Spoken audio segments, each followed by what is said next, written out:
Bienvenidos al primer episodio de ¿Cuánto cuesta soñar?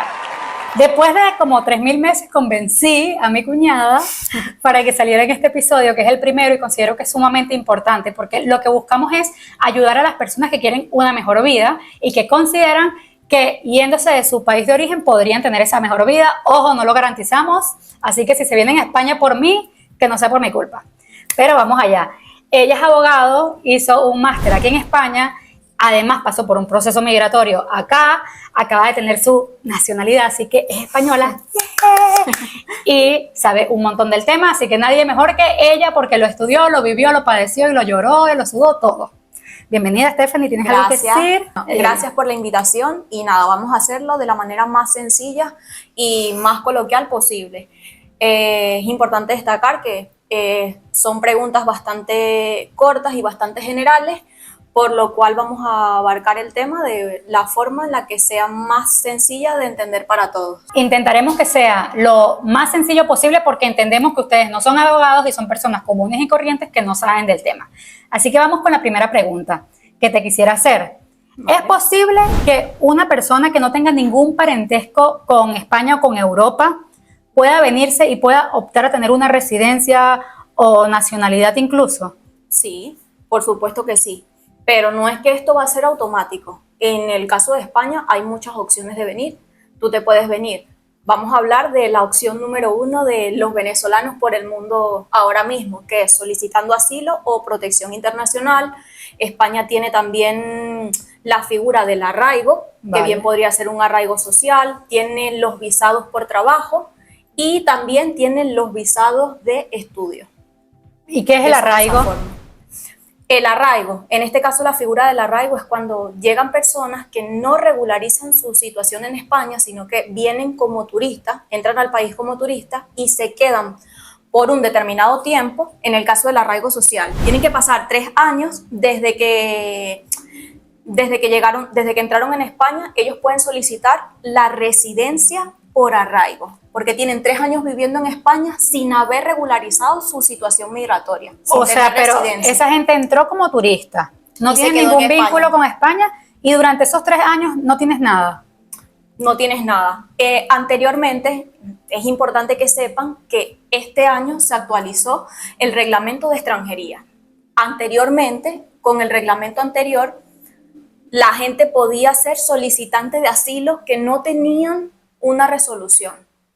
Ahora mismo, cuando la ley cambió, se requiere que esas personas que solicitan el arraigo hayan residido en España por 3 años sin ser solicitantes de asilo. O sea que si son solicitantes de asilo, todo ese tiempo que han residido en España no les cuenta para solicitar el arraigo social. Son dos cosas totalmente distintas y no se acumulan años. Correcto. O sea, ¿qué es lo que busca España ahora mismo con la reforma del reglamento? Pues que la gente entre de forma regular, que las cosas se hagan por los caminos legales. Te ofrece una gama bastante amplia de opciones para que tú lo hagas de forma regular. Claro que, o sea, no importa si no es con visa, llegues y al día siguiente vayas a la policía a tratar de regularizar tu situación, entiendo. Exactamente. Porque esta gente es que llegó y tiene 3 años sin regularizarse, no ha ido nunca a la policía.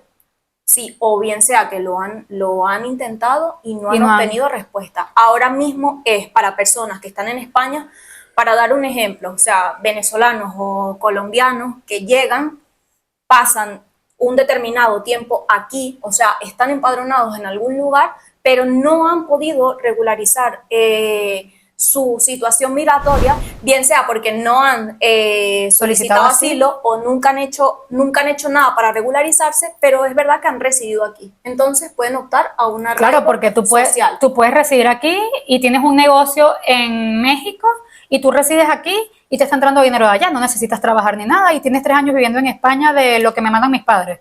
Y al tercer año puedo ir y pedir el arraigo.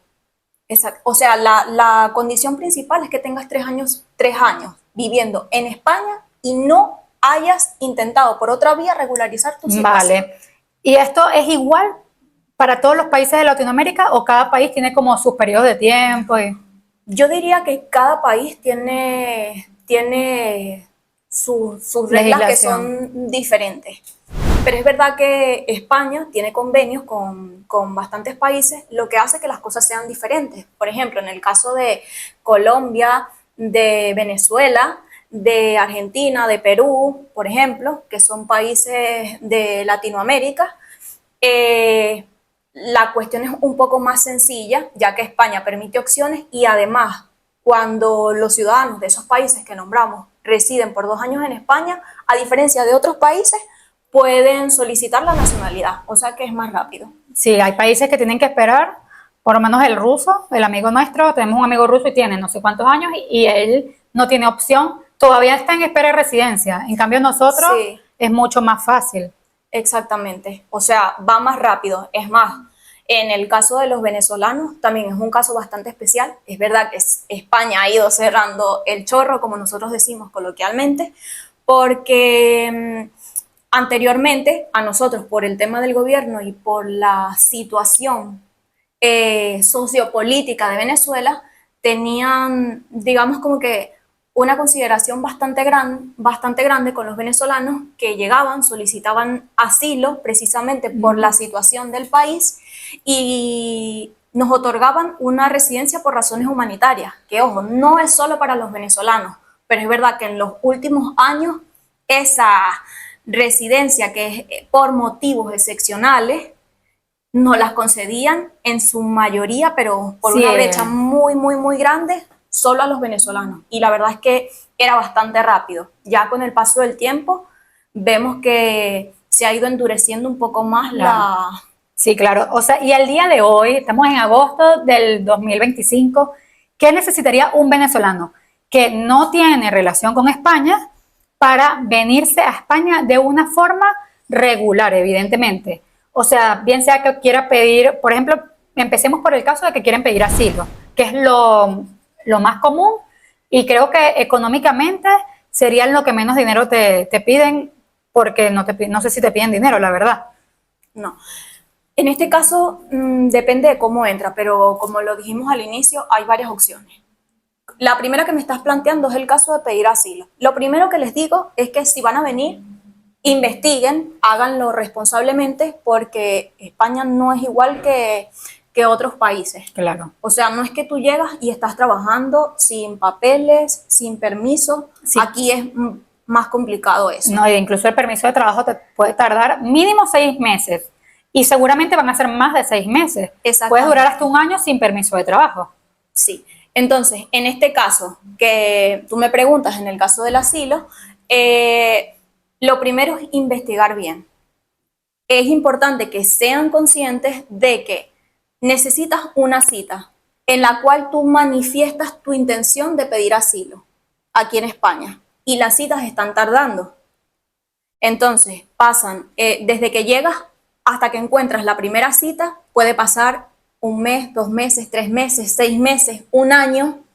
Tenemos casos de amigos cercanos que desde que entraron a España les tardó un año en salir esa primera cita. Y si la primera cita no tiene, o sea, hasta ese momento, hasta que no tenga la primera cita, estás en el aire. La primera cita es solo una manifestación de voluntad de pedir asilo, no es pedir asilo como tal. O sea, que ahí apenas va a empezar, o sea, Ahí después de la apenas va a primera empezar. cita empieza tu proceso. Exactamente. Después de esa primera cita te dan una segunda cita donde tú vas a pedir asilo realmente. Y es allí donde sales con la llamada hoja blanca. Lo que yo les recomiendo a todos es que allí les van a hacer una entrevista, que es como una exposición de motivos. Que lleven esa exposición de motivos escrita, bien redactada, de por qué ustedes quieren pedir asilo, que esté bastante justificada y que lleve un orden cronológico. Vale. Y en el caso del asilo, porque creo que es muy popular el asilo en Estados Unidos y tienen que ser como motivos súper extremos.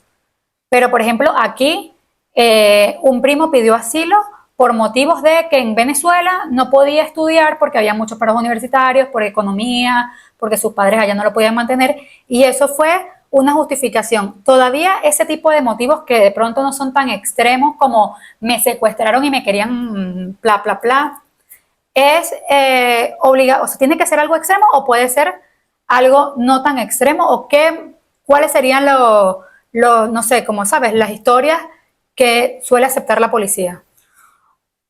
Siempre va a depender del funcionario que revise tu caso. Vale. Es importante que sepan que el policía al que te hace la entrevista no es quien decide si te conceden el asilo o no.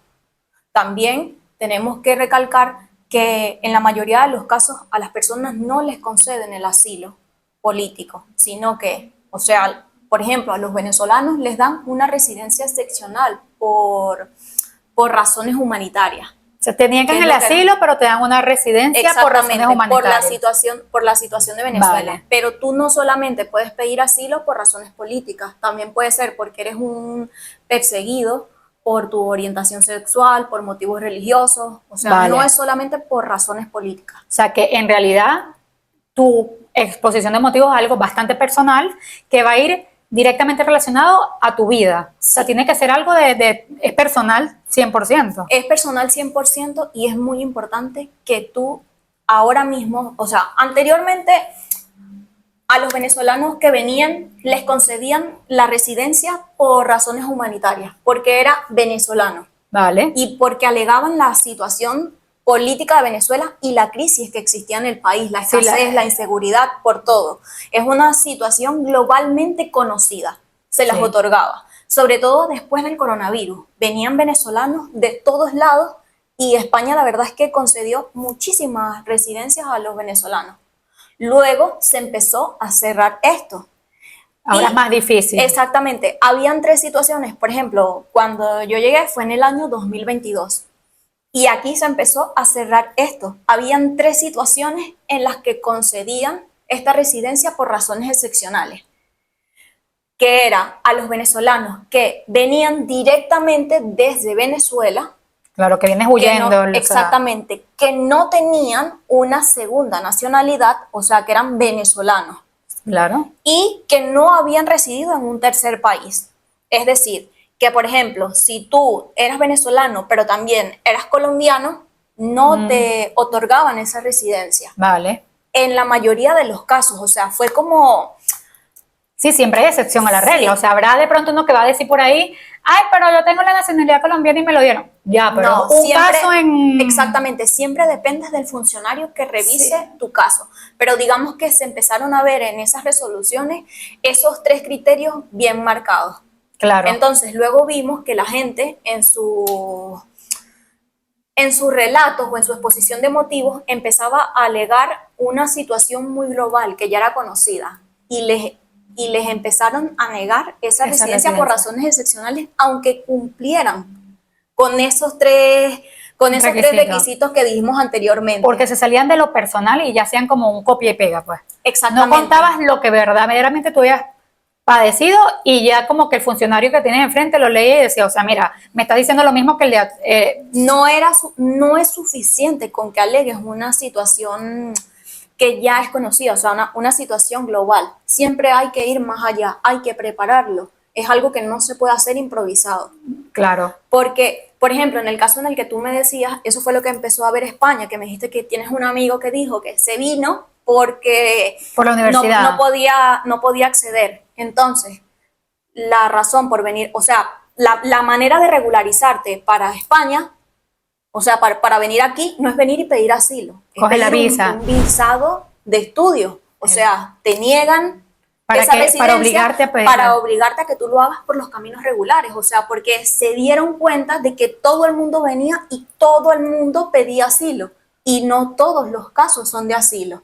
Entonces, por eso hay que prepararlo. Precisamente ahora, España con la nueva actualización del reglamento, pues permite que tú lo hagas de distintas maneras. Ahora mismo lo que yo le diría a las personas es que no pidan asilo a la primera o que estudien otras opciones. Porque luego está la opción del visado de estudio. ¿Lo puede pedir sin importar la edad o tiene que ser solamente jóvenes estudiantes? No. O sea, no importa la edad. No tiene una limitación de edad. Y ahora vamos a ahondar en esto. Pero es para que entiendan las diferencias. Como lo dijimos antes, o sea, en el caso del asilo no es automático.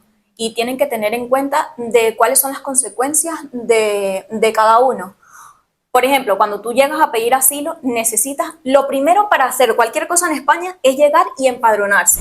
Exacto. Que es ir a la policía, pides una cita y les dices que tú vas a vivir en tal domicilio. ¿No? Y en el ayuntamiento. Entonces tienes que tener, para tú empadronarte, el ayuntamiento sería como la alcaldía.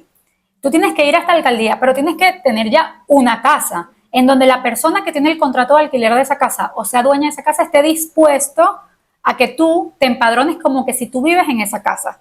Entonces llegas, tienes que ir al ayuntamiento, tienes que empadronarte pero primero tienes que pedir la cita, que puede tardar 15 días, y luego lo que tarda en llegarte el empadronamiento. Y ya después de ahí, necesitas estar empadronado para hacer cualquier cosa. Entonces, luego tienes que solicitar la cita para pedir asilo, pero es la primera, que como les dije, es una manifestación de voluntad de pedir asilo, no es pedir asilo en sí. Exacto. Luego depende de cuándo te dan esa segunda cita, que luego la verdad es que suele ir más rápido. ¿Y la segunda cita, eso, tarda mucho? Depende del lugar en el que estés empadronado, del lugar en el que pidas la cita. Vale, Depende, o sea que puede tardar, volumen de casos, tardar 2 meses, 3 meses, 5 meses para la segunda cita. Perfectamente podrías tardar 1 mes, 2 meses, 8 meses. Y en esa segunda cita tú expones tus motivos, que es la que tienes que preparar súper bien. ¿Ya sales con residencia? No, no sales con residencia. Allí simplemente pides asilo. O sea que se sales tiene que esperar que estudies tu caso. Ahí sales con la llamada o lo que se conoce como la hoja blanca. Sales con un número de NIE, que es un número de identificación de extranjero asignado. Y luego, a partir de allí, tienes que contar 6 meses para que se active tu permiso de trabajo. O sea que perfectamente, ya para la segunda cita puedes tener en España perfectamente 10 meses. Son 10 meses en los que tú no has tenido ni residencia ni permiso de trabajo. Exactamente. Y luego tienes que esperar 6 meses más, o sea, 16 meses nada más para tener permiso de trabajo para poder empezar a buscar trabajo. O sea que en realidad, aunque te sale gratis, no es gratis, porque durante 16 meses tienes que mantenerte con los ahorros que te trajas de España o a las buenas de Dios, porque aquí no vamos a decir... No, es muy complicado, por eso se los digo, la verdad es que es un tiempo en el que es muy complicado porque España no es como otros países. Aquí trabajar sin permiso de trabajo es difícil. Que es lo que quiere hacer, es lo que hacen muchas personas, la verdad es que es bastante complicado. Y aquí, si no tienes un NIE o si no tienes... No tienes cómo empadronarte, no tienes una situación legal o no te estás regularizando, es bastante difícil mantenerse aquí. Si no conoces a nadie que esté dispuesto a ayudarte, exactamente, la tienes prácticamente imposible. Porque para alquilar una vivienda aquí, tienes que tener NIE o DNI, porque es que el NIE ya te ven raro, como que, mira, eres extranjero. Entonces es súper difícil alquilar, así que no pienses que tú llegas hoy y mañana sin papeles te van a alquilar, porque no te van a alquilar. Al menos que te alquiles por internet en Booking, Airbnb y estés dispuesto a pagar 3.000 euros al mes, porque... En ese caso vas a depender siempre de lo que quiera o de lo que decida el dueño del piso en el que tú vas a alquilar. En este caso sería, sí, de tu arrendador. Claro, pero además como hay tanta demanda y tan poca oferta, se lo prefieren alquilar a alguien que sea funcionario público aquí que a ti que eres un extranjero. Es bastante, el tema de los alquileres aquí en España es algo que es muy complicado y para los solicitantes de asilo, lo digo, porque, o sea, desde mi experiencia que lo vi, es más complicado. O sea, hay personas que sí te alquilan con el pasaporte, pero siempre van a preferir que tengas tu NIE o tu DNI, como dijiste tú, o sea, prefieren otros. Muchos dueños de pisos no entienden lo que significa la hoja blanca, que no tengas una tarjeta, en este caso de los solicitantes de asilo. A muchas personas no les gusta la duración de temporal de esa tarjeta. También una vez que tienes el TIE, o sea, dependes mucho de que lo acepte la persona que te va a alquilar el piso. Y Stephanie, retomando el caso de, luego que tienes esa segunda cita, que das tu exposición de motivos, que a los 6 meses tienes el permiso de trabajo, pero ¿cuándo obtienes la primera residencia? Pero es que eso no te da garantía de que vas a obtener la primera residencia. Simplemente significa, en esos 6 meses tú tienes que estar pendiente, porque pueden ser que resuelvan tu caso y te concedan una residencia o te concedan el asilo. O te dependiendo lo del nieguen caso, y te quedes o en te el lo aire.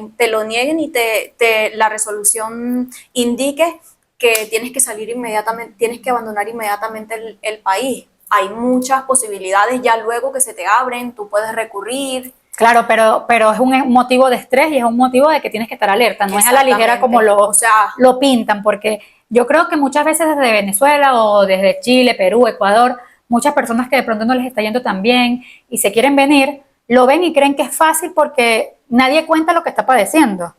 Y para esas personas, o sea, ya que estás contando que es tan difícil lo del asilo, ¿qué otras opciones recomendarías tú? Porque creo que por lo que hemos hablado, hay opciones que yo digo, mira, pero entonces está esta opción que casi nadie conoce y es mucho más fácil, pero me imagino que tienes que tener ahorros. Pero bueno, es que tienes que tener ahorros igual porque sí. te vas a venir, si te vas a venir para España sin papeles y esperar que te den asilo, tienes que tener ahorros. Pues está una figura que ha estado desde siempre, que son las personas que se vienen y solicitan una residencia no lucrativa. En este caso, ellos vienen a España, solicitan la residencia, pero tienen que demostrar que tienen medios económicos, que es una cierta cantidad que te imponen aquí, para mantenerte en España y te pueden otorgar la residencia, pero no tienes permiso de trabajar aquí en España, O mientras sea, tengas eso. que eso es para un viejo jubilado, básicamente. Depende, o para quien tenga los medios y luego, o sea, se venga de esa manera y luego quiera modificar a otro tipo de residencia, que Puedes es perfectamente modificar. compatible, sí.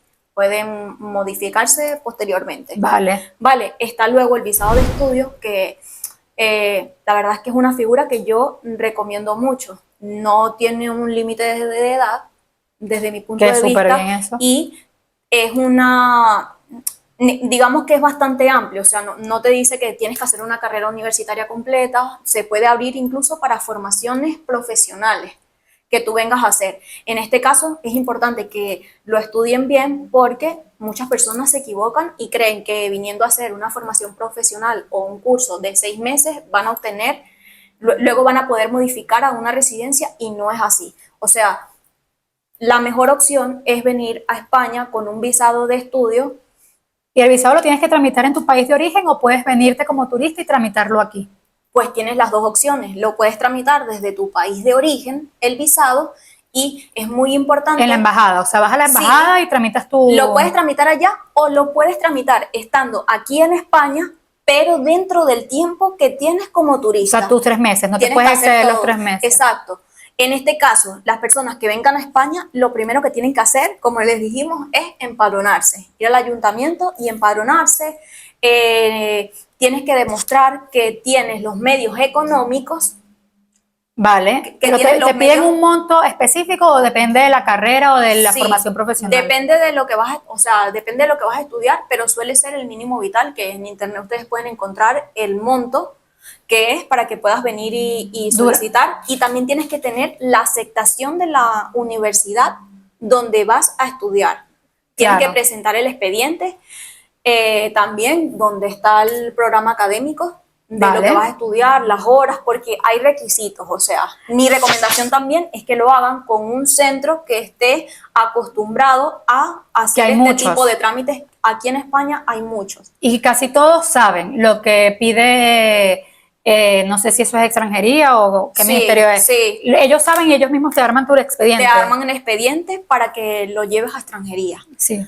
Luego, ¿por qué lo recomiendo mucho? Porque suele tardar poco tiempo en que te concedan este visado, porque pasado un año desde que estás en España, tú lo puedes modificar a una residencia, que puede ser una residencia por trabajo, ya sea por cuenta ajena o por cuenta propia, porque te haces autónomo. Porque ya va, pero ¿tienes permiso de trabajo con el visto de estudiante? Tienes permiso de trabajo por un máximo de 30 horas semanales. Entonces, te están exigiendo que tengas en una cuenta medios económicos. Esto es un poco contradictorio, porque te dicen, tienes que tener tanto dinero para pagar a la universidad y comer. No, para venir y mantenerte aquí, para tú demostrar que no vas a hacer una carga. Pero, por ejemplo, si tú... Pero te permiten trabajar. Pero si vas a hacer una formación profesional, un ejemplo, que dura un año, y esa formación profesional te cuesta, no sé, 10.000 euros, que no tengo ni idea, pero deben costar como 150 euros la mensualidad. Depende de lo que vayas y de la universidad. Pero, o sea, o que te cuesta 5.000 euros.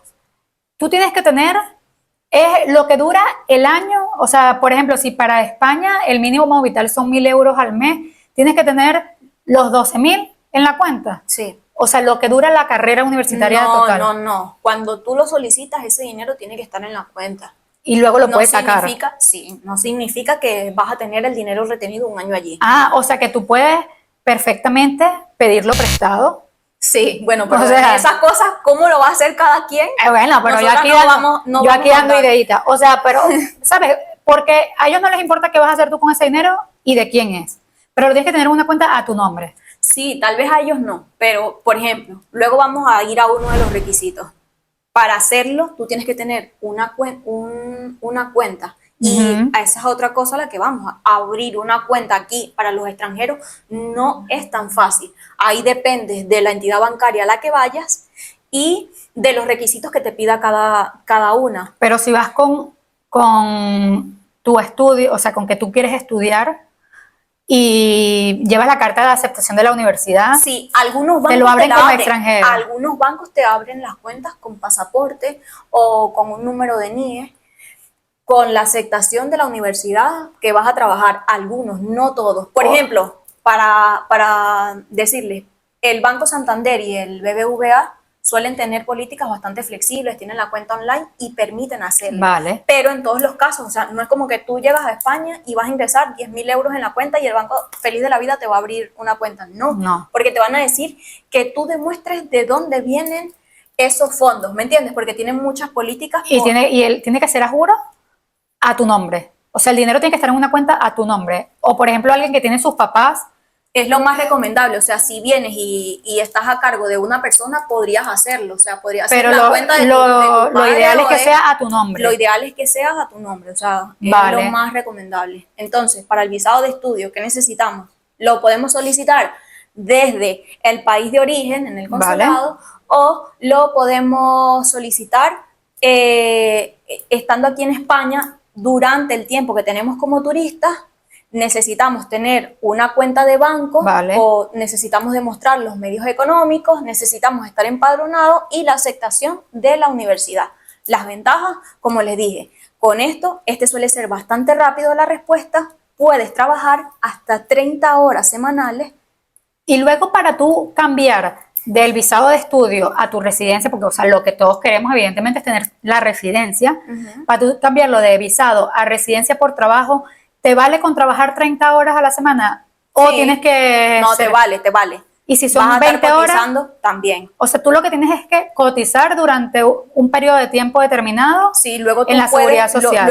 Luego tú podrías modificarlo. Si estás trabajando, tú lo introduces, tendrá algunos requisitos que son los de un mínimo. O sea, siempre tienes que llegar al mínimo vital. Tienes que justificar el por qué te quieres quedar acá, por qué lo vas a modificar. O sea, que si tiene que ser un contrato indefinido. Tiene que ser contrato y tiene que ser por lo menos como 30 horas a la semana para ganar. 20 horas. Para ganar el sueldo que te justifique que me voy a quedar y me voy a mantener con esto. Y tienes, con ese visado, tienes acceso, porque España es muy famosa por la sanidad pública. ¿Tienes acceso a la sanidad pública privada? No, eso que es otra cosa que no lo dije. También, con el visado de estudio también tienes que tener un seguro médico. ¿Y tienes que contratarlo? ¿Puedes pagarlo mensual o tiene que ser completo? No, tienes que contratar un seguro médico. O sea que eso sí. Entonces, para el visado, en realidad, si lo vemos en medios económicos, te cuesta prácticamente lo mismo porque en el asilo es gratis, pero tienes que mantenerte porque no tienes permiso de trabajo.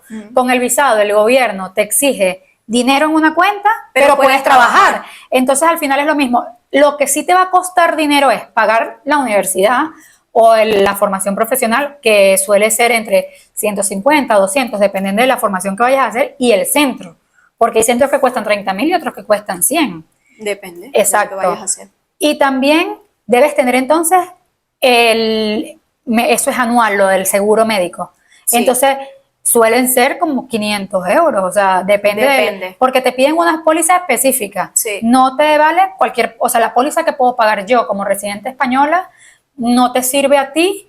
¿Qué vas a hacer? O sea, es una póliza, tienes que decir muy bien que es para el visado de estudio. En el caso de España, la verdad es que ahora se presenta todo básicamente Telemáticamente. y eso ha simplificado bastante los procesos.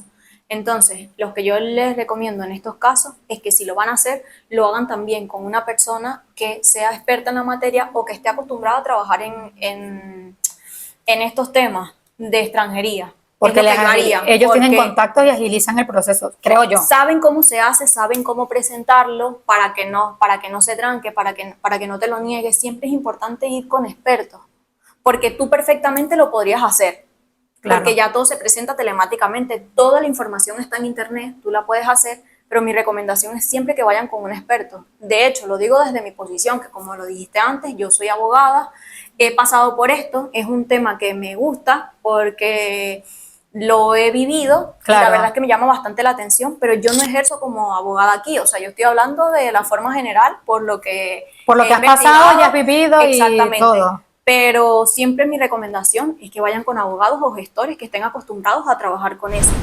Claro, y o sea, ahora mismo, viéndolo desde este punto de vista, yo antes recomendaba a todo el mundo, vente, pides asilo. O sea, ahora les diría, de cajón, pide la visa. Porque Ya. lo estoy viendo que es mucho más rápido Depende y es de mucho los casos, mejor. sí. O sea, claro, y además que te vas a obtener una formación profesional aquí en España que siempre vale mucho, aunque vengas con mucha formación de Venezuela, porque eso es otra cosa. Si tú tienes formación de Venezuela, estudiaste algo allá, ¿te sirve aquí en España? Depende, es que en esos casos, si tú tienes estudios, lo importante es que sepas que tienes que traer todos tus documentos legalizados y apostillados, que tienes que homologar o convalidar tu carrera para hacerlo eso. Y no todas son apostillables y homologables. No, a ver, apostillables tú puedes apostillar. Perdón, apostillados sí, pero sí, homologables aquí en... Exacto, o sea, en algunos casos tendrás que homologar el título. No es un secreto para nadie que la homologación en España tarda más mucho. Que una resolución de asilo, que la nacionalidad, que todo. Sí. Tarda muchísimo, es un proceso que va muy lento. Y la convalida, y hay carreras que están sujetas a convalidación, como en el caso del derecho, que hay que convalidarlo, o sea que el camino luego es largo, depende de sí, que te vale más hacer la carrera de nuevo aquí prácticamente, es lo mismo. Es que suele tardar. Sí, y o sea, yo creo que metes la homologación, empiezas un FP y terminas primero el FP y puedes salir trabajando como eso, porque también en Latinoamérica tenemos mucho el estigma de que si eres un grado universitario estás aquí y si eres un grado medio estás aquí. Y aquí en España todos estamos así. O sea, incluso me atrevería a decir que los que tienen grados medios o formaciones profesionales, como le llaman acá, consiguen trabajo mucho más rápido y al final la diferencia en salario no es tanta, ¿sí? O sea, no, la verdad es que no. No, y te gradúas te puedes graduar en 2 años. O sea, es rápido. Así que yo creo que ha quedado todo claro. Si tienen alguna pregunta, déjenla en comentarios y la volvemos a llamar y les respondemos. En conclusión, señores, el asilo tarda un montón. Vas a tardar mínimo 16 meses sin permiso de trabajo y te tienes que mantener. Y todos los casos son, o sea, no con esto les estoy diciendo que todo el mundo pida un visado de estudio. No, les estoy diciendo que ahora mismo es porque antes todo el mundo venía a pedir asilo. No sabíamos, es que éramos ignorantes, no teníamos conocimientos y nosotras desde lo que hemos aprendido, lo que hemos vivido, lo que hemos visto aquí, bueno, tú, porque yo la verdad que he sido una privilegiada, gracias a Dios, pero es complicado, por lo menos cuando yo me vine, que Alex no tenía, mi marido no tenía nada, ni residencia ni nada, nos costó demasiado, pero bueno, gracias a Dios yo me vine bien embarazada. Y aquí, y a él le dieron la residencia fue por la niña. Y de esa forma fue que poco a poco empezamos un camino que igual tardamos 3 años en que él ya obtuviera su residencia permanente y su nacionalidad luego. O sea, que a nosotros, pero duramos 6 meses sin él tener permiso de trabajo. Y yo embarazada, fue súper rudo. Claro. ¿Sabes qué? Y ojo, la esposa era española, o sea que no te creas que tú vienes y me voy a casar con un español y esto va a ser rapidito, no. No, o sea, lo que estamos tratando aquí, como lo aclaramos en el video, es para personas que no tienen ascendencia española. Exactamente. Aquí, esas opciones, y no solamente tenemos la opción del visado y del asilo, que todos los casos son individualizados y tú tienes que ver qué opción es la que más se ajusta a ti, a tu presupuesto, a tus necesidades. Lo que digo es que valoren la opción del visado de estudio, porque la gente cuando le piden los medios económicos, por ejemplo, se echa para atrás. Porque cree que es imposible. Porque cree que es imposible y no lo es. O sea, de verdad que es algo que hay que estudiar, que no es complicado. Sí, o sea, porque yo lo luego te vas a recomiendo poder más. mantener, luego vas a buscar Sí. trabajo, vas a tener tu permiso de trabajo y además, que así como hablamos que para los que son solicitantes de asilo es difícil conseguir alquileres, porque señores, es súper difícil que tú llegues y, ¿cómo le explicas tú a un español que nunca ha pedido asilo? Que tú estás a la espera, que no, yo no tengo NIE. Pero ¿cómo? Si yo tengo que tomarle la foto a tu carnet para ponerle en el contrato. No, es que en mi carnet es esta hoja. Es súper difícil. En cambio, tú como estudiante, tú dices, mira, es que yo estoy estudiante, tengo mi visa de estudiante y a los oídos de un español que está alquilando su casa es muchísimo más fácil que te hagan un contrato de tu alquiler de casa como estudiante. O sea, al final es como, claro, va a depender mucho de Sí. que quieras estudiar, que no quieras estudiar, que yo quiero es asilo. Pero bueno, dándole opciones para que sepan que hay muchas más opciones Exacto. y que España tiene muchas cosas malas, pero Por eso muchas cosas tenemos buenas. el asilo o la protección internacional, tenemos el visado de estudios, tenemos los arraigos, que ya luego son para personas que están aquí, tenemos los visados de trabajo, que la verdad es que sí son más complicados porque necesitas tener una Empresa que te oferta llama. sí, una oferta de trabajo y hay que justificar por qué te están trayendo. Eso suele ser más complicado, pero hay más opciones. Es importante que las estudien, Me que imagino se que hay visa de preparen antes de inversor venir. para gente que tenga como más recursos y quiera montar algo. O sea, Sí. hay miles. Y esa información es pública. Sí, O sea, tú le puedes preguntar al ChatGPT o puedes buscar en el Ministerio de Exterior de aquí, no sé. sí. Y están todos los tipos de visa que tú puedes solicitar. Exactamente, y los requisitos para cada uno.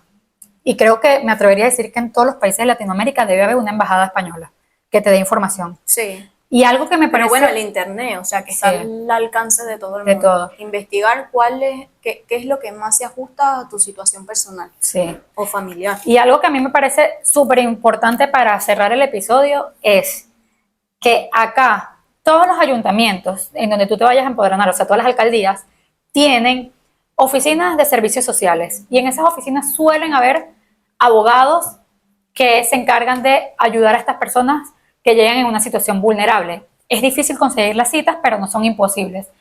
Y si tú de verdad no tienes ni idea y no tienes a nadie que preguntarle y lees en internet y no entiendes, antes de tomar una decisión, puedes ir, solicitar tu cita y estas personas encantadas de la vida te van a orientar, te van a explicar, te van a recomendar, mira, ve para tal centro en donde te pueden ofrecer o incluso ellos mismos ofrecerte alguna asesoría gratuita, porque aquí no tienes que pagar y están al alcance de todo el mundo. O sea, que regulariza tu situación ya si no estás de forma regular en España, porque los medios hay y creo que es un país en donde hay muchas opciones para que te lo regularices, porque ellos lo que no quieren es tenerte de forma irregular. O sea, es que es absurdo. Y listo, muchísimas gracias por haberme aceptado, señores. No saben lo que me costó. 1000 personas me han dicho que no porque todavía no soy famosa. No es porque no seas famosa, es que no todo el mundo está acostumbrado a Hablar en la cámara. Nada, pero la gente lo va a agradecer. Y ya saben, si tienen alguna duda, déjenlo en comentarios. Gracias por haberse quedado hasta aquí. Chao, gracias.